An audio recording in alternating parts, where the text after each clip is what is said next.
Caregivers are also associated or concerned about the cost associated with the dying process. How much does hospice cost? How much does a death doula cost? I mean, can you help us understand that kind of dimension to this process?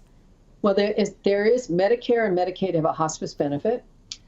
So it's like you are under the supervision of a physician. They typically don't come to the home, but they supervise the care. You get a nurse, an RN coming to the house about once a week, unless there's a pain issue. It's very difficult. You also get an aide who comes for like a few days a week for several hours a day. You get a hospice social worker. You also have access to occupational therapy and physical therapy. That's all covered.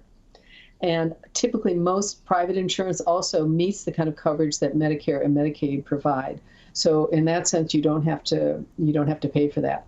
However, depending on the level of disability and the kind of caregiving challenges that the dying person presents, you may need to hire somebody in addition. And that is very often the case, that you have to hire a private person, or you maybe can hire a hospice aide, independently.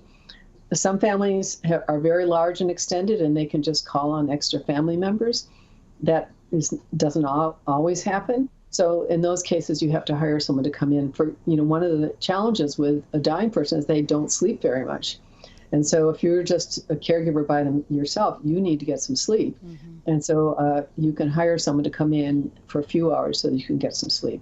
Andrea Sankar is author of the book Dying at Home, A Family Guide for Caregiving. Our conversation is part of KET's The Next Chapter initiative, focused on the issues facing Kentucky's aging population and their loved ones. And you can learn more by heading over to KET.org.